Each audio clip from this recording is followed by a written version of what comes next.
Wow. If you haven't, oops, that's not the one I wanted.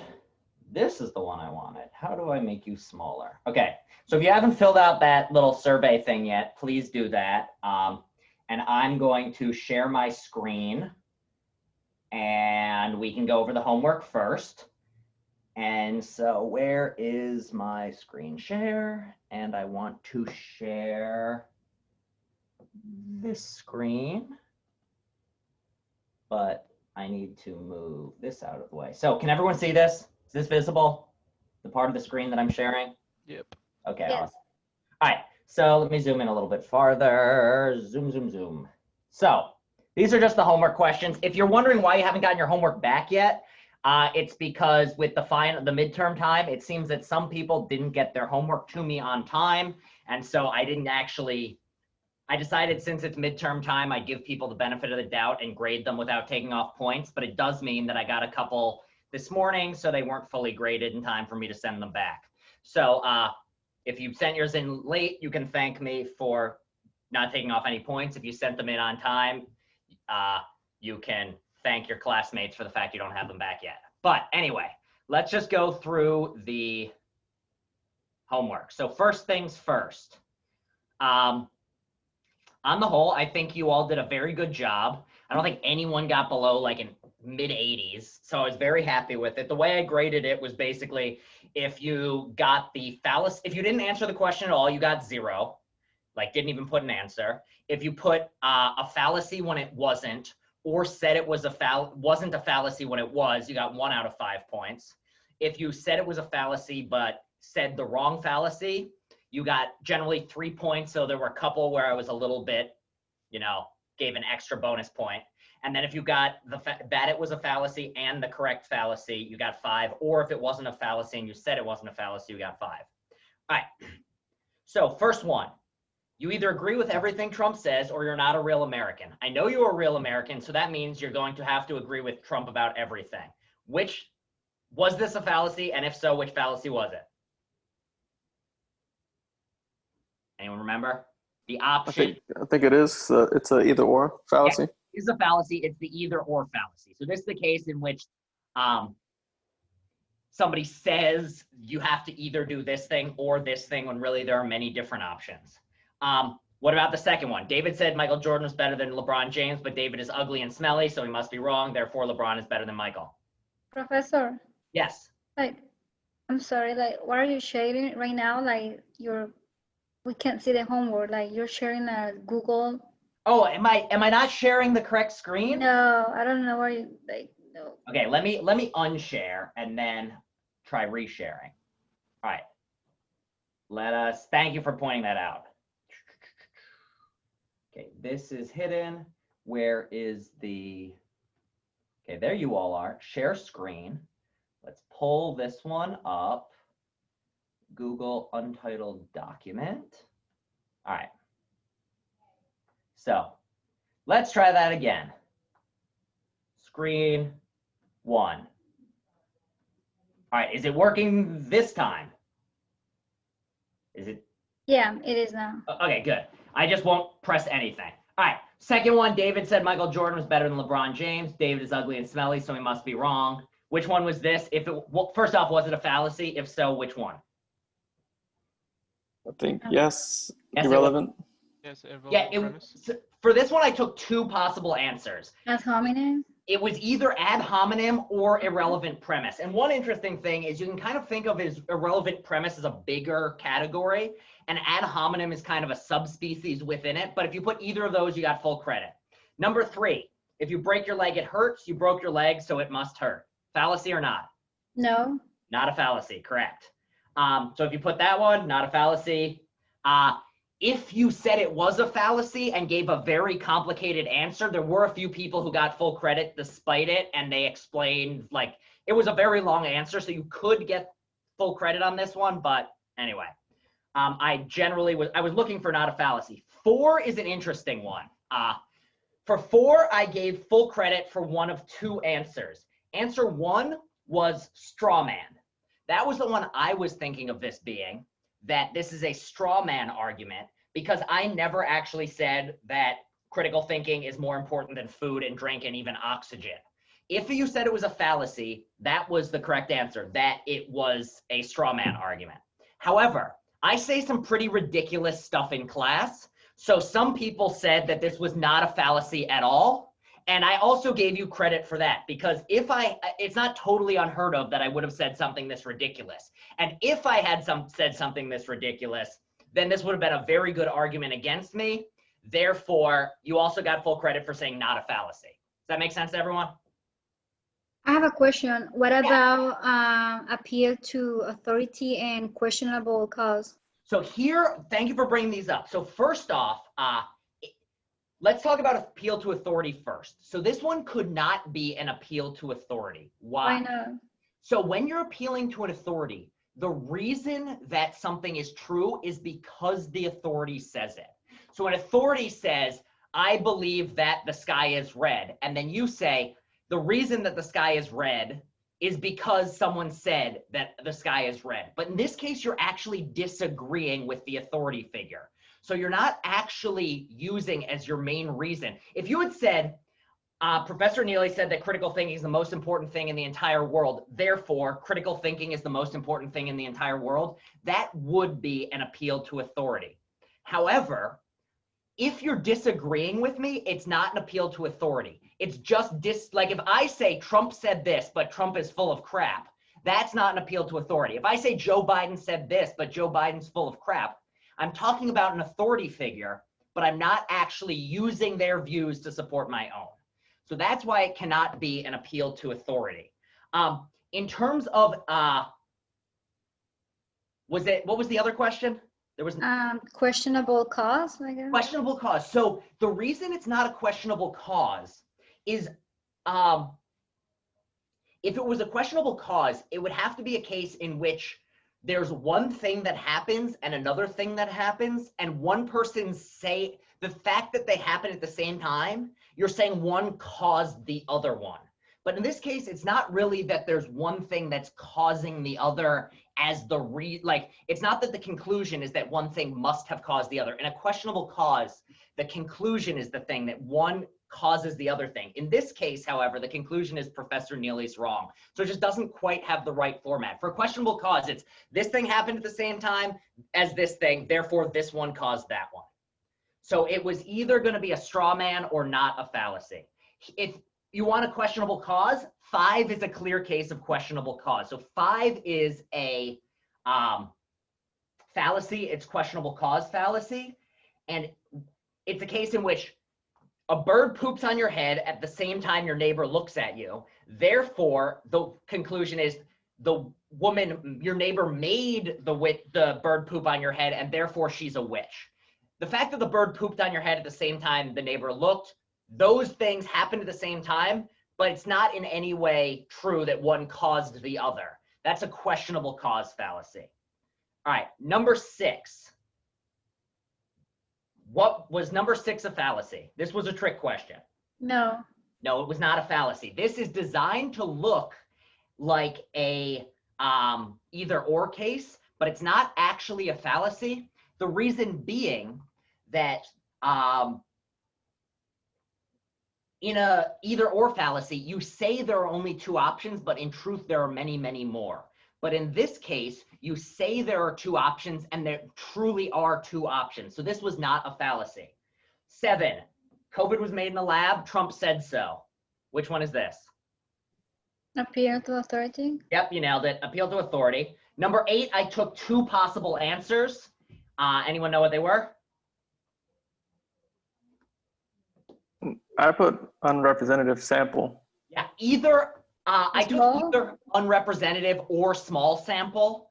Either one of these, because if you say only 1,000 out of many Americans, that's a pretty small sample. And also, it's an unrepresentative sample because New Yorkers are not representative of Americans as a whole. Number 9, Trump hasn't done anything wrong when it comes to immigration. Trump might have separated immigrant children from their parents, but FDR put thousands of Japanese citizens in camps during World War II, and he was a Democrat.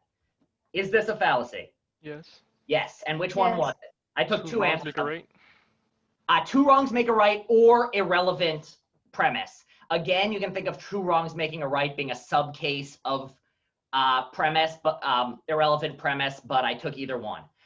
10, we cannot allow same-sex marriage, yada, yada, yada. Eventually, you're going to end up married to your cat and society is going to collapse. Which argument was this? Slippery slope? Yep, this was slippery slope, was a fallacy. 11, was 11 a fallacy? No. No, it wasn't even an argument. It was just like a statement. So this was not a fallacy.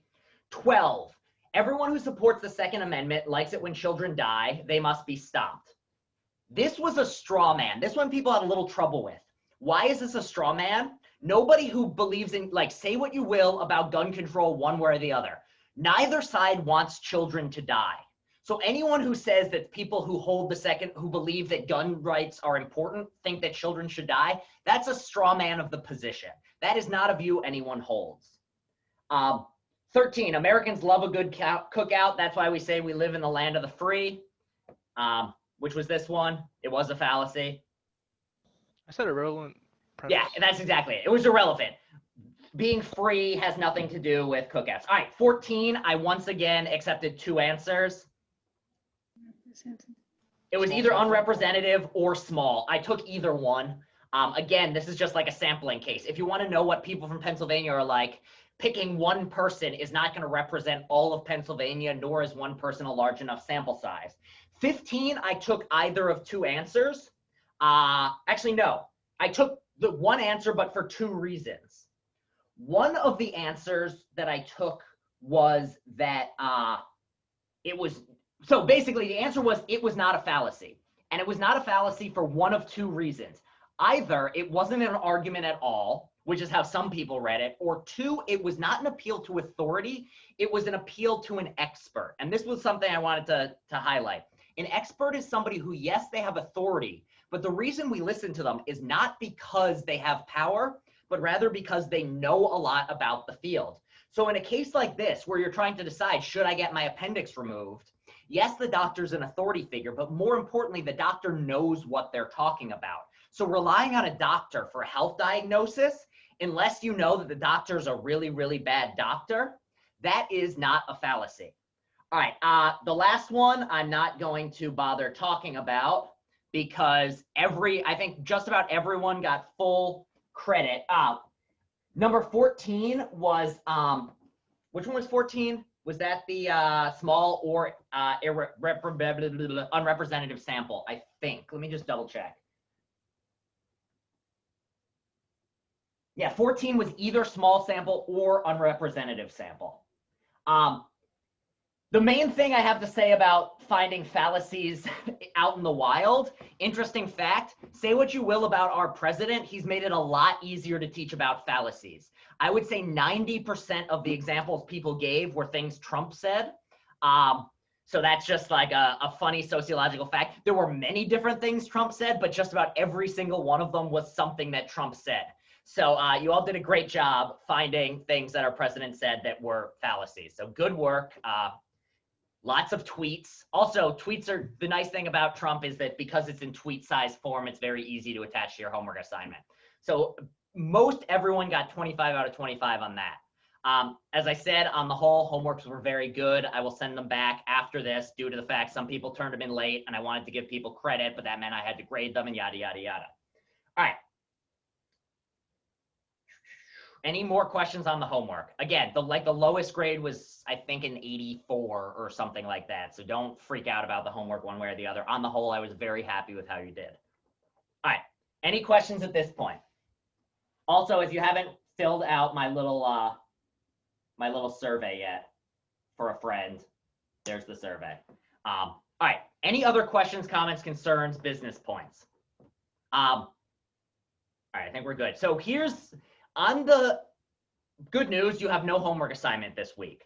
The initial plan was that I was going to do 2 lectures this week, one today and then a bonus lecture that would just go straight to YouTube. You wouldn't have to come and sit in on it. I literally just give you the YouTube lecture.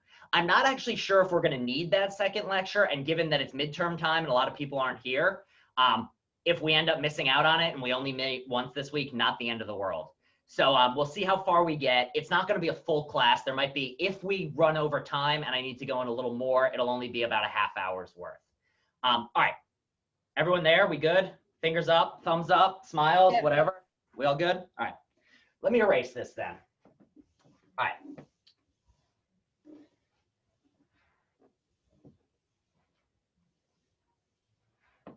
Here's a weird thing about this class. And I don't mean this particular class, I mean like a critical thinking class in general. On the one hand, as I said in week 1, this is something we've been doing our whole lives to a certain sense, like to a certain extent or in a certain sense. We've been thinking about what the correct answer, making the right decisions, taking evidence and reasons, and trying to reach a certain conclusion for it. And yet, even though we've been doing it our whole lives, it's not simple. I know some of you have found the past few weeks difficult, and I know I, for one, find it very difficult to teach some of this stuff because on the one hand, it's common sense, and on another hand, it's really not simple. It's complicated. There's all these rules. It's hard to stay focused. It's boring. Why is that the case? Why is it that even though on the one hand we've been thinking logically or using our reasoning skills our whole lives, why is it also the case that it's very difficult? Anyone have any hypotheses? Why is thinking hard if we do it all the time?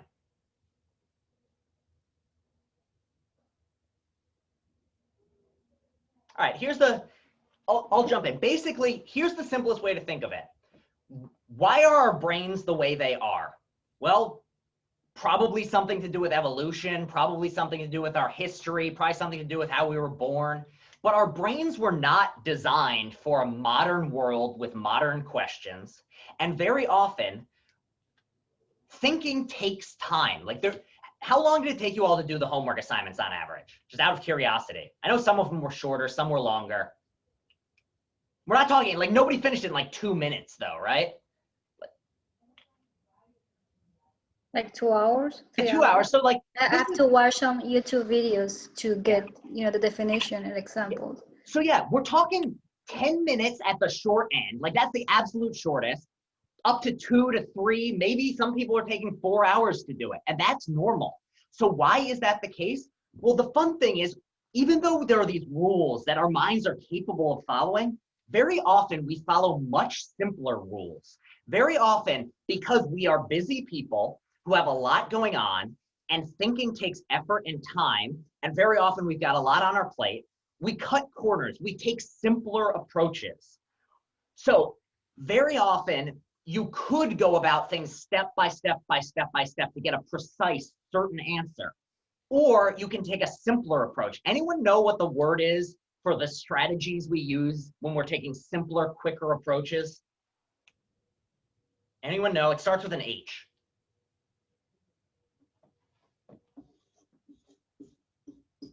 Has anyone seen this word before? Heuristic?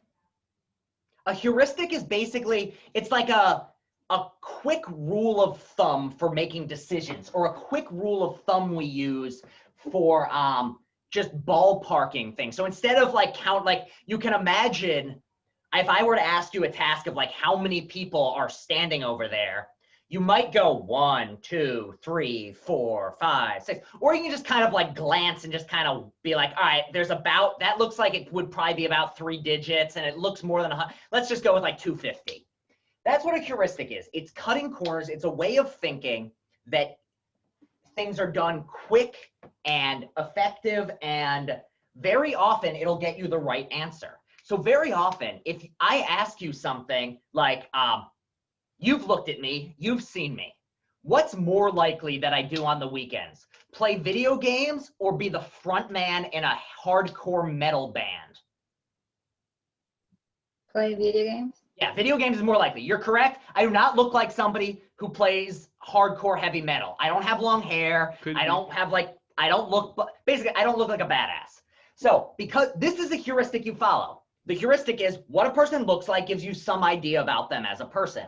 That's much quicker than actually thinking through. Well, professor said this, like analyzing everything I said. That's a heuristic. Other sorts of ones are like if I'm looking like this, what do you know about me today? You're weird. I'm weird, or am I unhappy? I mean, I could be unhappy. I also look terrifying.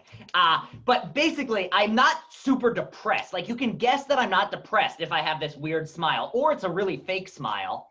So in which case you could conclude. But the way I look, the way I dress, the way I talk, you can draw quick conclusions about it. Now, that's not these quick conclusions aren't necessarily going to be true.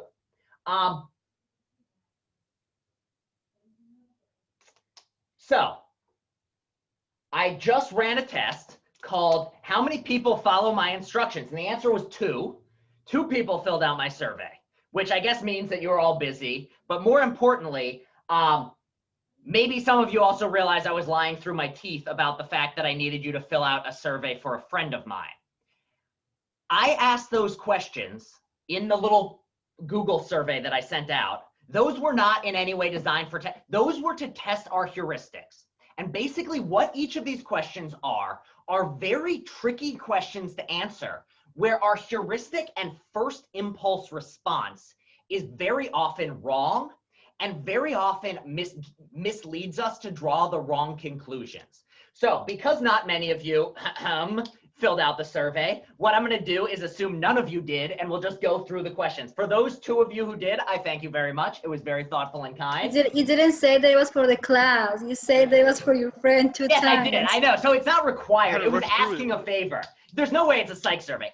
This is a survey of this was me. I'm gonna have to come up with a better excuse later on for my second class of what this is. Maybe I'll do it as like this is a pop quiz or something. But anyway, this survey, it's also a survey of who did the homework, because all these questions were mentioned in the homework reading. So if you did the reading, they should look familiar. If you haven't yet, then they won't. But here's basically what each of these questions are. Each one of them is designed to bring out a heuristic we follow and show a way in which our heuristics go wrong. So just the background is, we've been doing logic all semester, and it hasn't been easy for most of us, myself included. Why is that the case? Well, because we have really simple, easy questions, or easy policies, simple, quick, and sloppy ways of reaching conclusions. And these are the ones we use most of the time because they take less effort. But the conclusions we reach with them are very often wrong. So here's the first one. All right, so I will use for those of you, if you want to know what I'm talking about, just click on the survey link now. You don't have to fill it out. It's just, here's the question.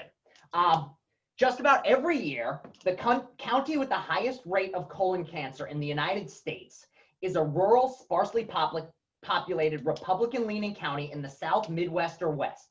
It's a different county every year, but just about every year, it's a county that fits this criteria. Why do you think this is the case?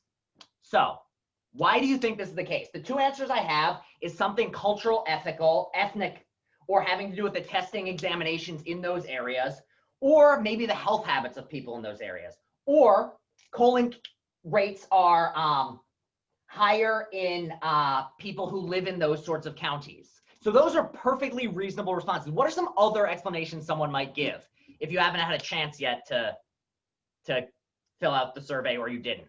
What are some other hypotheses for why this is the case?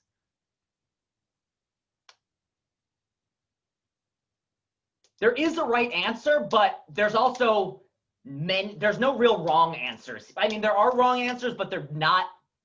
If you give a wrong answer, it means you fall into the majority of the population, including me and everyone else the first time they see this sentence. Why is it that colon cancer rates are highest in sparsely populated, rural, Midwestern, generally Republican-leaning states? Anyone have any other hypotheses?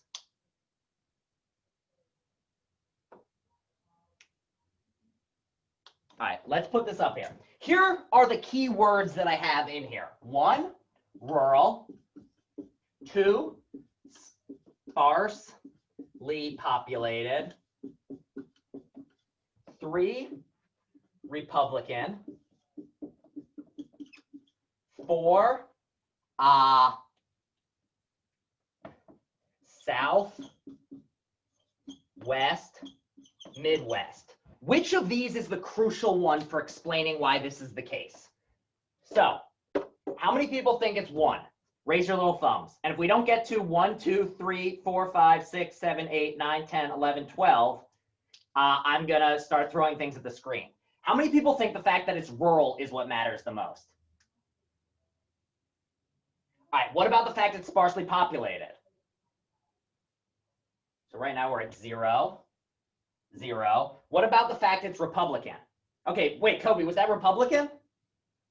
No. Sparsely populated? Sparsely populated. So we have one sparsely populated. Aaron, was it Republican or sparsely populated? It was sparsely. Okay, so we have 2 sparsely, 0 rurals. How many Republicans? Anybody? 0. How many people think it's South, West, or Midwest? I do. Okay, we got 1. All right, so as of right now, we have 3 answers. I said 1. Oh, 1. You said 1? Yeah. I Okay, did. 1. So we're up to 4 answers. That means 8 of you. Come on, take some guesses. Type them in chat. 2. 2. We got 3 for 2. 2. Okay, good. Looks like some people are doing the reading. The correct answer is 2. Why? Why is the correct answer 2? What is it about sparsely populated? I'll give you a clue. You all got the right answer that was tied to this one correct in the homework. If it's sparsely populated, how many people are there? Not many. There's very few people. And if it's a small sample size, the likelihood that you have something crazy happen is much higher. So what is going on? Why is it intuitively we want to say it's something about the rural population, or it's something about the Republican policies, or it's the fact that it's people from certain areas? People very often give responses like, well, maybe it's their lifestyle. Maybe it's the weather out there. When really what it is it's just when you have very few people, the odds that you have an extreme response is very high. So think of it this way.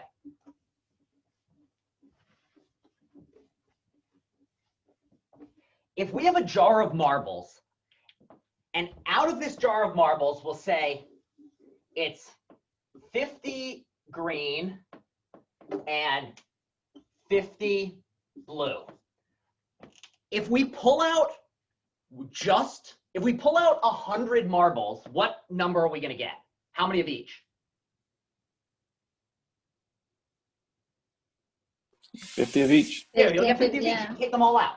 Now, if you pull out just 4 marbles, overall, you're probably on average going to end up with 2 of each. You'll end up with 1, 2, 3, 4 on average. Not necessarily in that order, but over time, that will be the average. But on a single trial, you could end up with 4 blues. You could end up with 4 greens. So what's the likelihood that you're going to end up with all of the same color?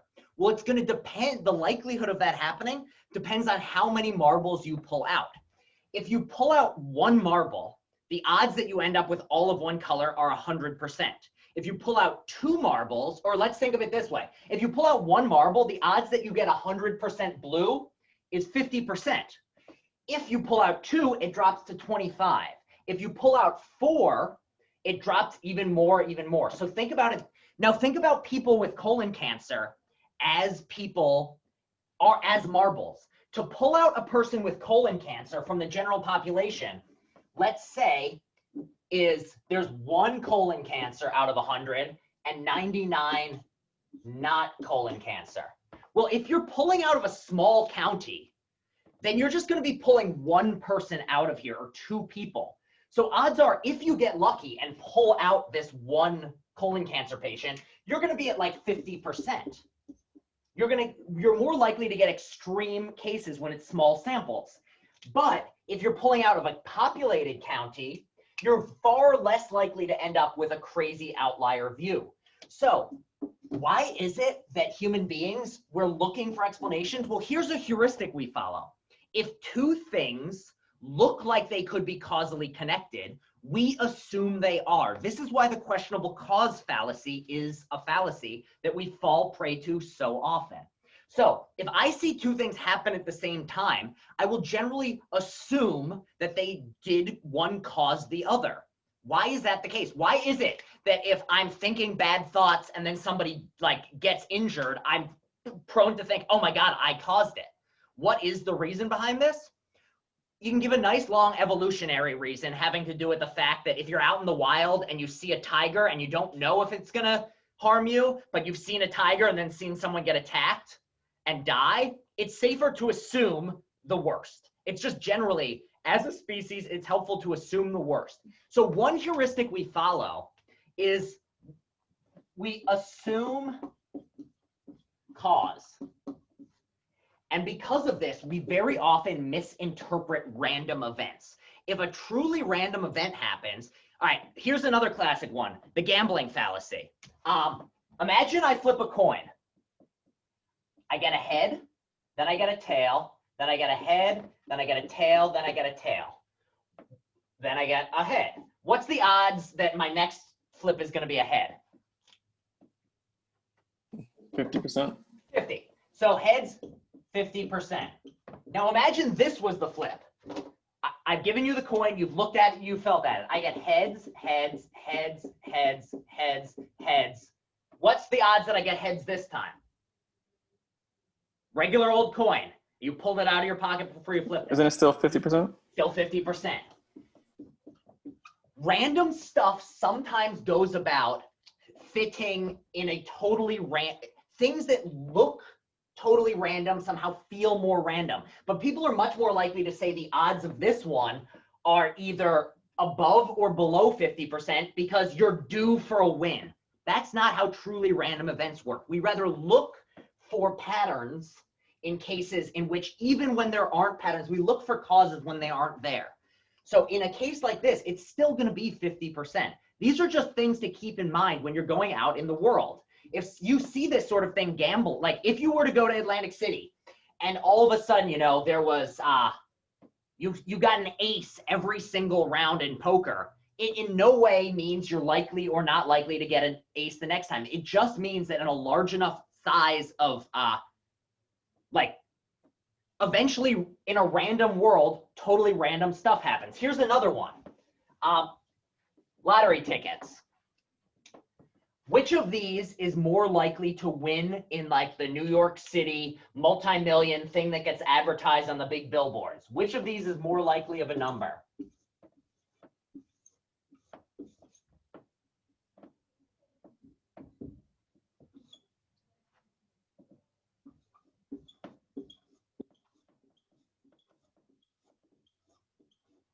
Which of those is more likely in the lottery? First one. Okay, so which one feels more likely? This first one. Is that correct? No, they're equally unlikely. Why does this one feel so much more likely? Because when we're thinking about the lottery, we think that it's random, therefore this is a random number, but this one looks ordered, so that couldn't be the number. But really, they're exactly the same in the lottery. This is why playing the lottery is really an illogical thing to do. The best thing you can do whenever you're thinking about playing the lottery is put your money back in your pocket and walk away. Because the odds that you are going to win are so small. That is the smartest thing you can do. Because if you're thinking about the large lottery, this is your percentage. Unless you really like giving the government money, don't play the lottery. That's the only reason. It's just additional taxes. Because every single number is just as unlikely as 99999. And if you think, like, how many of you would bet the lottery if this was the number you were going to get? Like, very few of us would look at that. We'd look at it and be like, that seems preposterously unlikely. Every number is that unlikely.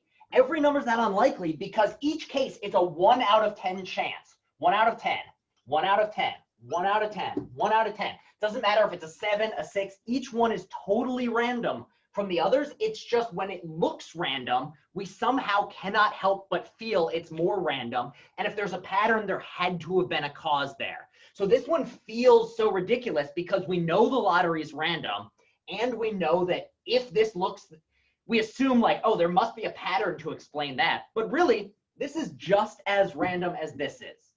So assuming cause or attributing cause to things where there aren't actually causes is one of the major fallacies we commit in our everyday lives. When things are genuinely random, that means weird things are going to happen. Like, that's just the nature of the world.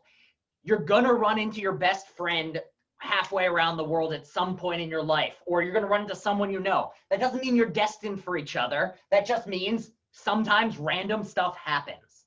That's what we're talking about here. That's the first fallacy, assuming cause. All right. And here's the reason you know that the reason that you know that it's assuming cause over small samples is the explanation in the colon cancer case. Because as a matter of fact, I changed it up a little bit, but interestingly, the highest and lowest rates of cancer every year are in rural counties. Same reasons, small sample size. If you've got 3 people and one of them gets brain cancer, that's a 33% chance. And that's going to be way higher than you'll ever find in a more densely populated area. So does everyone understand that heuristic and how it leads us astray? All right, the second one, here's a question. Look at the survey again. George really loves to listen to audiobooks. He especially loves listening to the classics, Shakespeare, Jane Austen, Ernest, Hemingway, Virginia Woolf. George loves them all. He estimates that he listens to books on tape at least 30 hours a week. If you had to bet $100, would you bet that George is a literature professor at an Ivy League college or that he's a garbage man? How many of you vote garbage man? How many of you vote Ivy League professor? 1, 2, come on people, come here, be alive. Ivy League. Ivy League. All right, so we are at 3 Ivy League. You're all wrong.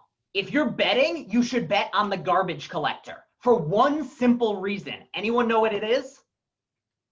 How many Ivy League English professors are there in the world? Maybe 100? How many garbage collectors are there in the world?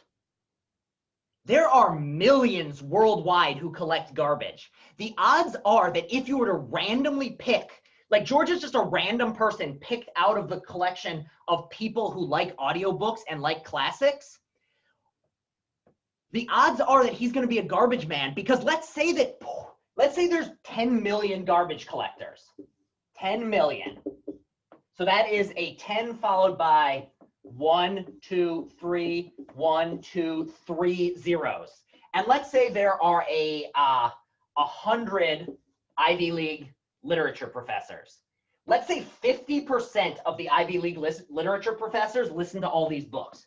Times 0.5 gives you 50. If you were to run into George on the street, if he's an Ivy League professor, he's one of 50 people. Oh, is my damn thing not, it keeps doing this. It's all blurry. Give me a second. It's supposed to have autofocus, but it's been very uncooperative the past couple days. Come on. All right, we're shutting this off for 1 second while I do some math. If, however, let's say with the, I'm gonna just up here, what I'm doing right now, I'll describe my behaviors. I'm erasing the number 10 million and writing it elsewhere so we have more room. So, is it less blurry or is it still being a bastard? Okay.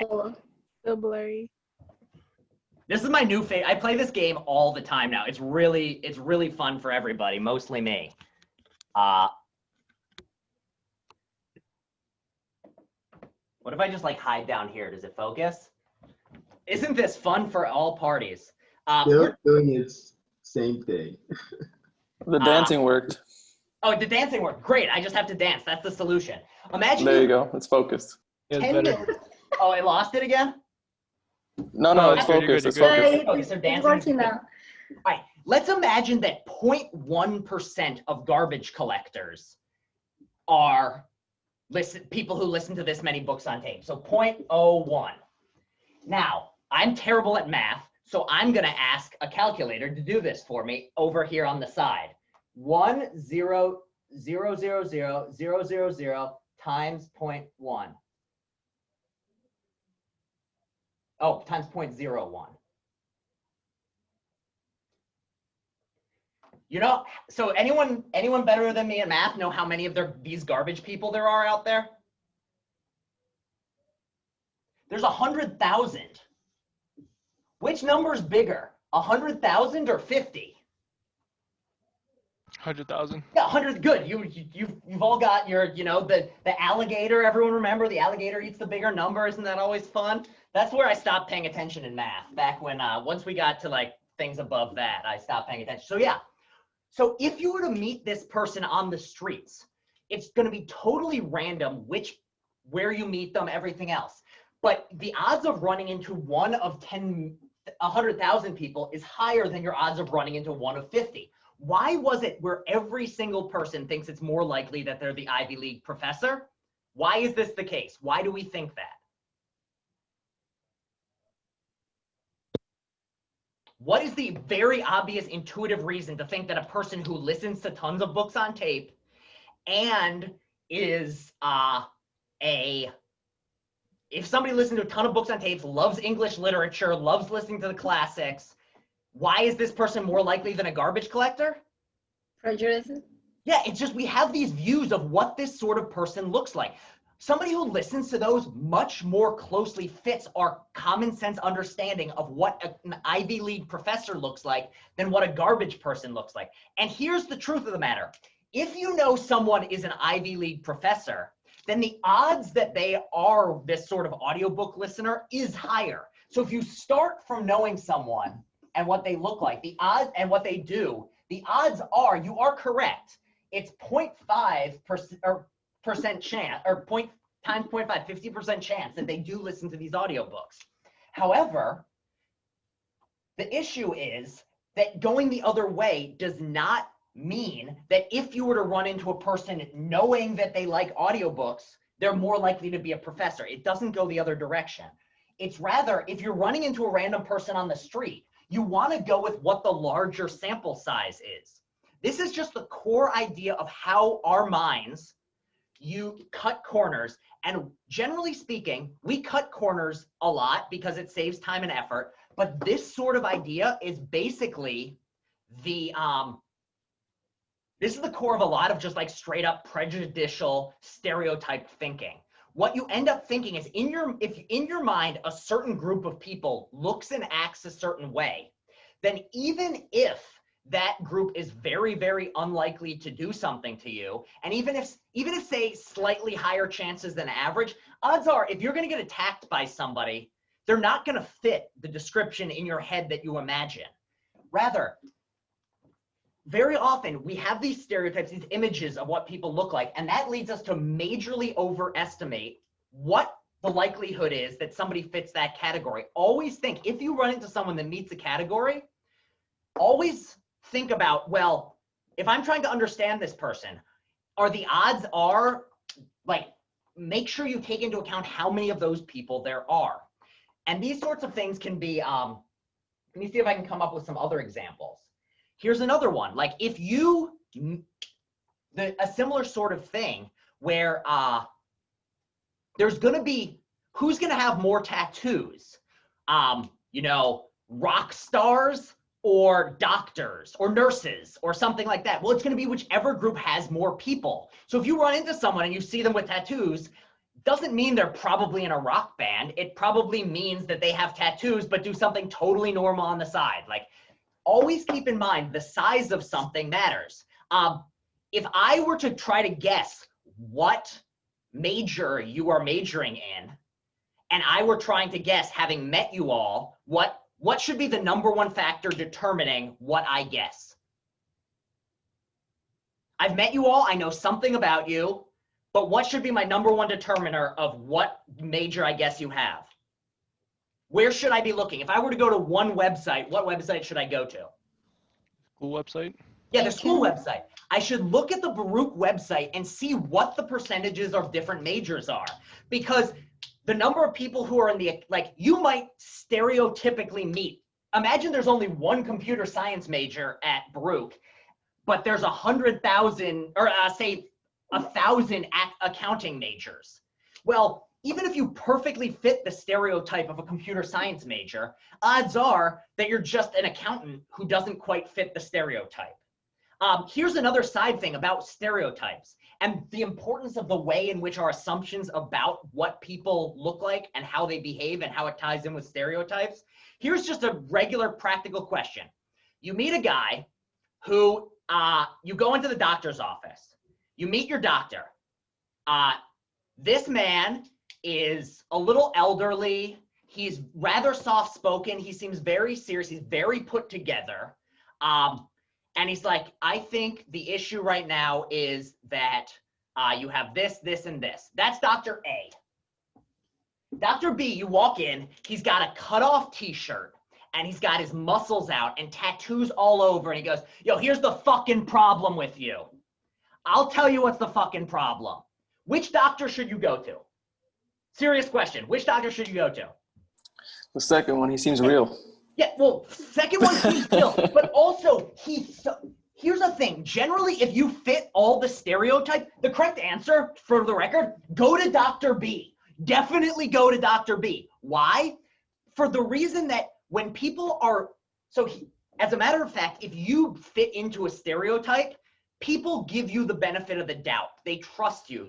It's like, if you look like a doctor, but you say dumb stuff, people are more likely to give you the benefit of doubt. If you don't look like the doctor and you've still succeeded and gotten to where you are, that means this guy he didn't get to being a doctor because he looks like a doctor. He got to be a doctor because he's so damn good at his job that even though he looks nothing like a doctor, he still got to be a doctor. That's the man you go for. Always go for the person who looks least stereotypical, because they're the person who had to push through all the cognitive biases of everyone else to get where they are. In the same way, just generally, if someone pushes through the difficulties imposed on them from society and succeeds anyway, they generally either got damn lucky or more likely they're better at what they do than the person who fits the criteria. So this is the second sort of heuristic we use, is this sort of representativeness. Instead of using our brains and pausing, why don't we calculate all the time? Why is it that we just go with the assumption like, oh, this person looks like a doctor, so they must be a doctor? Why do we think that way instead of thinking, well, if they succeeded? Because this sort of stuff takes effort. In the case, to get to the point that you should, if you assume that if the person who listens to the audiobooks, if you assume they're an Ivy League professor, all you're basically doing is just like copy and pasting in your mind, like, oh, here's my image of a professor, they must listen to audiobooks. If you actually want to get the right answer, you have to calculate, well, how many professors are there? Let me think, how many Ivy League schools are there? How many professors are in an English department? How many blah, blah, blah. Now let me think how many trash people there'd have to be, what percentage of those? And you have to take a lot of work. In our everyday life, look, we are all well-intentioned people, but we're lazy too. Like, we are designed to be lazy. Why is it that if we have nothing to do, we sit around? Well, because we are literally designed evolutionarily to save energy and not put our brains to work. There's a reason sitting on the couch feels nice. So we have to, if you want to get the right answer on things, you need to push through those representativeness cases.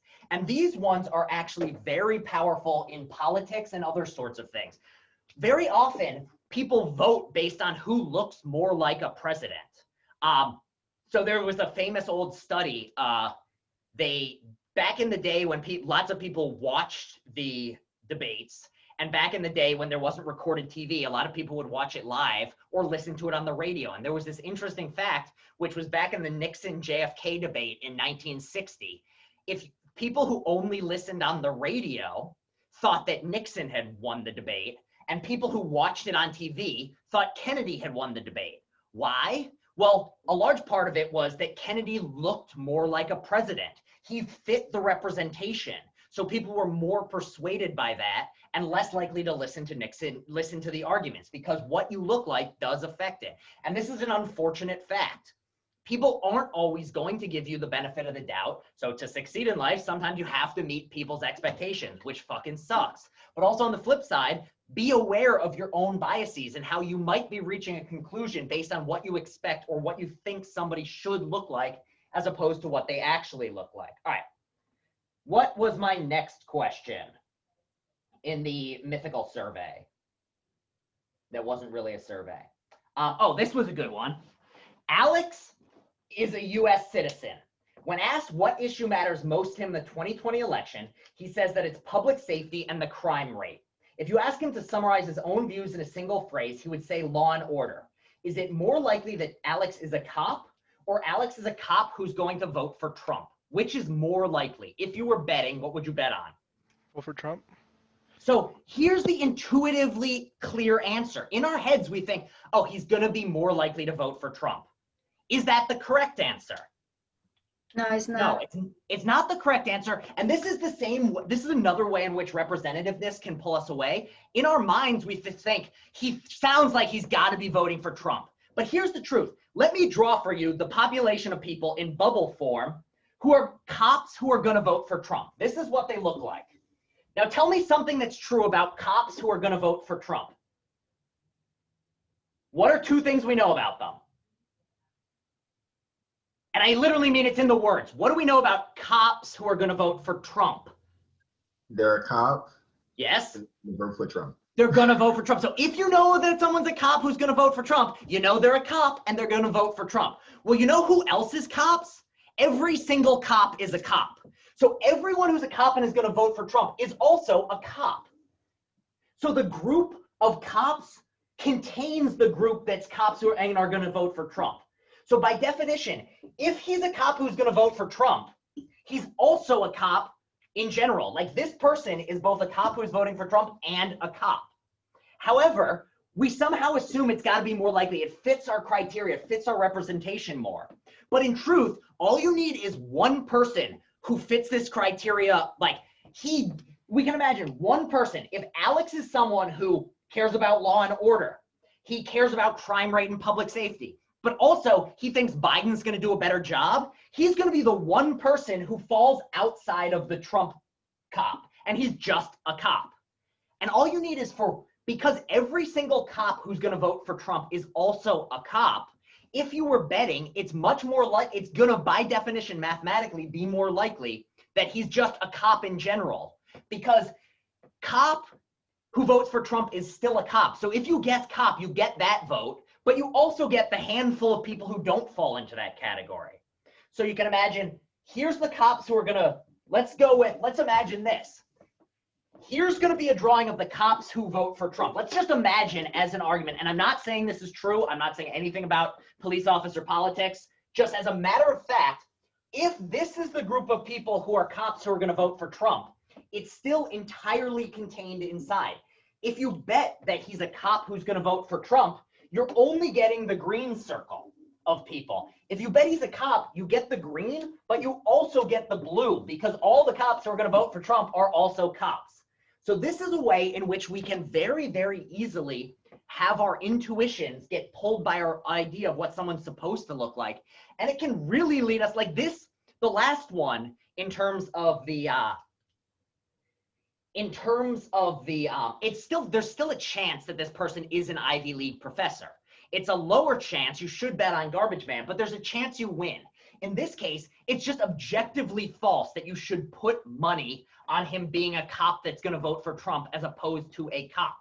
A cop who's going to vote for Trump is by definition a cop, and so you're just choosing a larger population. That would be like me asking you, I'll give you an option. You either get this bag of money or this bag of money and another bag of money. Which one should you choose? Like the obvious choice is you take both bags of money. In the same way, you choose both the cops who are going to vote for Trump and the cops who are not going to vote for Trump. And what this also shows is that very often our heuristic is we cut corners and ask easier versions of questions.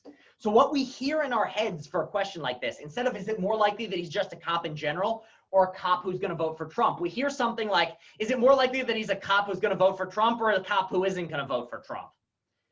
Well, that's not the question that was asked. So when you hear these sorts of things, and this is really the power of something like hateful rhetoric, because if you get someone's representations up, you can get them to think things are far more likely than they actually are.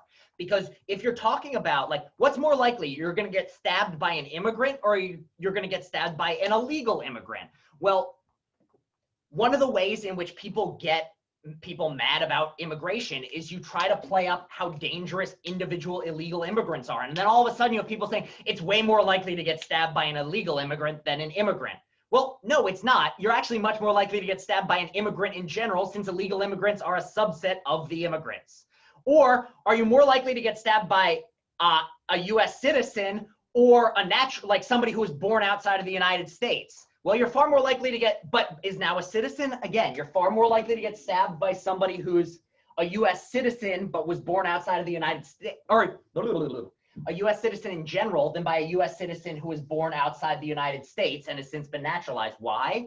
Generally, always assume that a bigger set will contain more of something than a smaller set. So this is just a way in which our bad math are the way our images and the way in which like racially charged language and bad thinking gets people's representativeness. Like if you are somebody who was raised told to hate people of other cultures, you're going to greatly overestimate certain groups over others and not do your math well. So a thing to keep in mind with our second heuristic is just because someone fits a criteria, don't assume that they fall into one group as opposed to another. What size it is. So there's the nice message of like, don't jump to conclusions, but there's also the more substantive math answer of know the numbers before you draw any conclusions. In the same, so those are the first two sorts of cases. Everyone on board with generally these? All right. Any questions at this point? There's one more I want to talk about. Here's a fun question. What kills more people each year? Well, here we've got three answers. Anyone want to guess? This is a combination of questions 5 and 6. We've got cows, dogs, sharks. Which kills the most people in the United States each year? Anyone have a, well, we can start with the least or the most. What order would you put these in from most to least? I feel like sharks would be the lowest. The Sharks, least. yeah, sharks are least. You know how many people in the US get, and not attacked by, this is killed by, I should say. You know how many people in a year get killed by sharks in the United States? 0.5. So every other year, someone gets killed by a shark. How many people a year get killed by dogs? Any guesses? Americans get killed by dogs. People in the United States. It's 30. 30 people a year get killed by dogs. Anyone have cows? Are cows first or second? More dogs or more cows? 2, yeah. Cows, 20 people a year get killed by cows.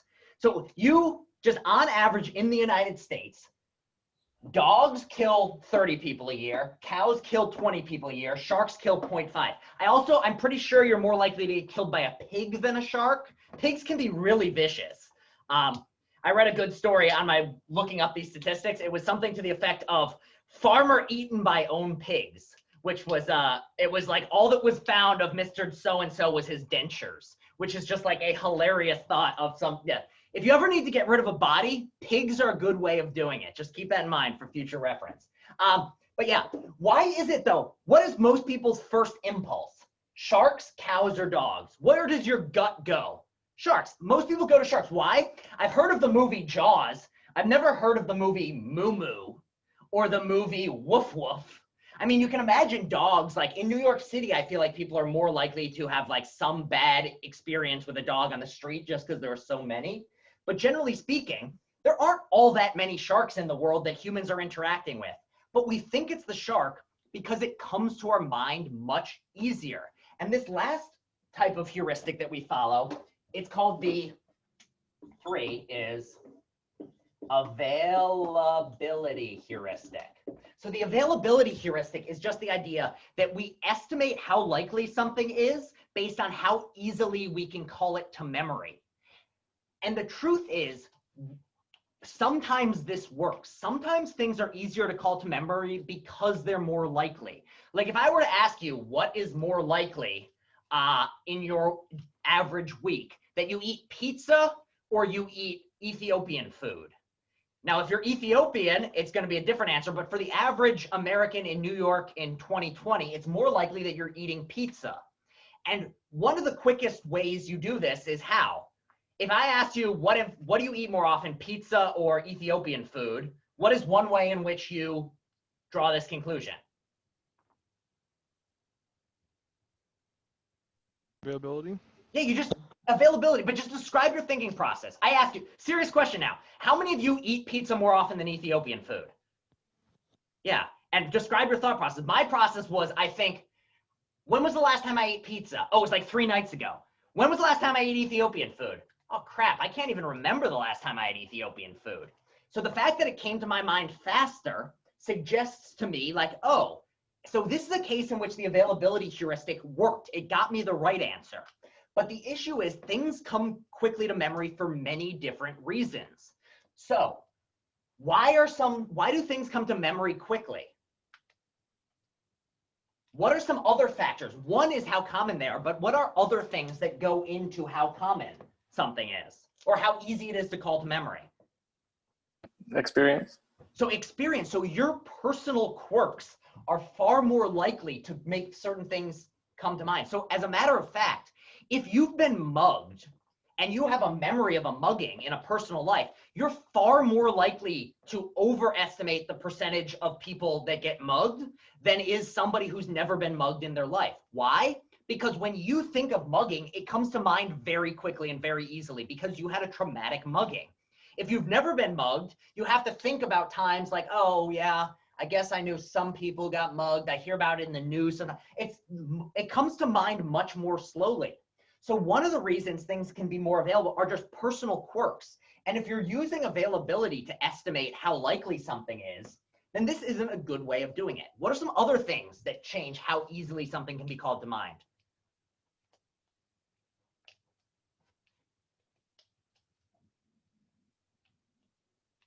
So it's not just how personal life. Here's another one. How recently has something like this happened? So when is the time that the public gets, so imagine very often, what's the best way of putting this? When is it easiest to remember that there's injustice in the world? When is it easiest to remember things like bad stuff happening? Well, right after it happens, because it's newsworthy, it's new. If, however, something hasn't been talked about for a long time, it's very often that people forget it's a thing and are less easily able to remember it. So if you ask someone, imagine like there's been a kidnapping on your street, like your neighbor was kidnapped. If you are asked the next day, how likely is it that a child is kidnapped? Well, you've got a kidnapping example right there on the tip of your tongue, right there at the top of your memory. You're gonna be like, oh, kidnappings, easy to remember. That must mean it's a high likelihood. But no, it's no more or less likely than it was before. It's just easier to remember and is going to raise your likelihood. It's similar to the heads case. If you can remember, like the most recent one is a head, or if you're rolling dice and like the past 3 have been 20s, in some sense, they're much more easy to call to mind. And you remember like, oh, I'm gonna get another 20. You start to feel that way. So another thing that plays into it is the recency with which it's happened. Finally, the third one is, let's see. How many of you remember what you had for dinner last Wednesday? Anybody? Does anyone remember? Does anyone remember, yeah. Does anyone remember what they had for dinner on their most recent birthday? COVID's throwing this one off, but how many of you, anyone remember what you had for your birthday? Or even better, where you went, what you did for your birthday? Why are you able to remember what you did for your birthday better than a random Tuesday last week? My birthday was in April, but I remember what I did much better than what I did last Wednesday. Why? Significance. Yeah, significance and memory and emotion of it. So the more emotional something is, generally the better it's remembered and the easier it is to call to mind. So I don't remember if I mentioned this one last time. I still remember the color of the walls of the room I was in when I found out about 9/11. Why? It was a big emotional event. That has stuck in my mind. So here's another fact. People in the United States are extremely extremely likely to overestimate the likelihood of dying by terrorist attack. The chances of getting killed by a terrorist are like way lower. If you should be worried about terrorists or deer, worry about the deer. They're way more dangerous. Worry about the cows. They're gonna get you a lot quicker than the terrorists are. But why are we way more worried about terrorists? Because terrorist attacks are scary and they get talked about and they're emotional. Cow attacks are like something that happens to Farmer Ted in an imaginary world upstate where we don't go unless like we're taken on a field trip. That's not in our daily, we don't have memory. I don't remember my father being eaten to death by a cow. But if I'm somebody who lives in New York City, I know somebody who lost somebody in 9/11. I have emotion tied around it. It's easy to call to mind. So as a matter of fact, another thing is, there was this hilarious thing that happened to me when 9/11 happened. I grew up in the suburbs of Philadelphia in like a random little suburb town. And there were all these parents who were like, I need to take my kid out of school today. I need to pull them out. There's going to be an attack. Why was there any chance that my high school or my middle school was going to get attacked by a terrorist? No, there was literally 0% chance. No terrorist is going to attack a random suburban middle school if they're also attacking things like the World Trade Center. But because this was so emotional and easy to draw to someone's mind, people are greatly overestimating the chance that their child was going to get attacked, even though the chances that child was going to get attacked were 0. All right. So how should we think about heuristics? Well, here's the main thing to take away from the heuristic talk.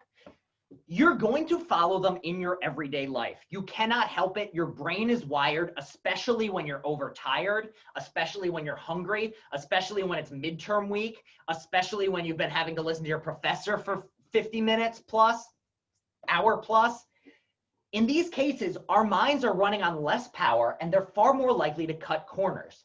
In these cases, therefore, we're more likely to fall back on these heuristics. And that's the situation in which if your goal in life is to get to the right answer and make good decisions, there are going to be times where your heuristics aren't going to do a good enough job. Why is it that we end up with, as a matter of fact, very often people vote for politicians who do not actually do things that support them? Why? Because they end up voting against their best interests because they are following heuristics. If Donald Trump is jumping up and down repeatedly saying, I'm going to be tough on crime, and Joe Biden doesn't talk about it, the assumption we all have is Trump is going to be tougher on crime. It's easier to think of him saying an example. But we have to pause and ask ourselves, is that actually right? If it's something where Biden says, I'm going to tax the wealthy, and he said it a few times, but the fact is Biden might be full of shit.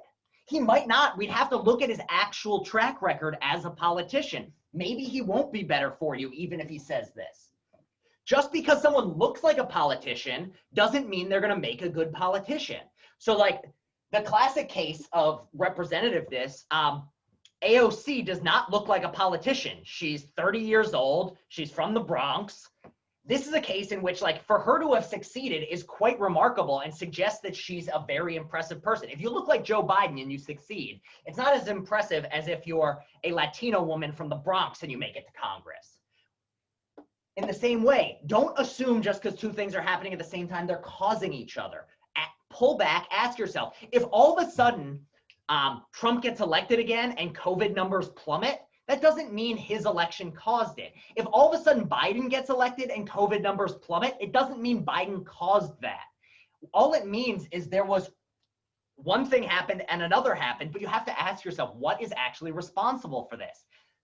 Always in your everyday life, if you want to get through it and get where you want to be eventually, don't just trust your own mind. In some sense, if you're tired, or if you're just not in the mood for thinking, you can be your own worst enemy and end up doing things that are not good for you. All right, we finished everything I wanted to say. So there's not gonna take Thursday off. You have no homework, no extra video. Take it to work on your other classes, do other stuff.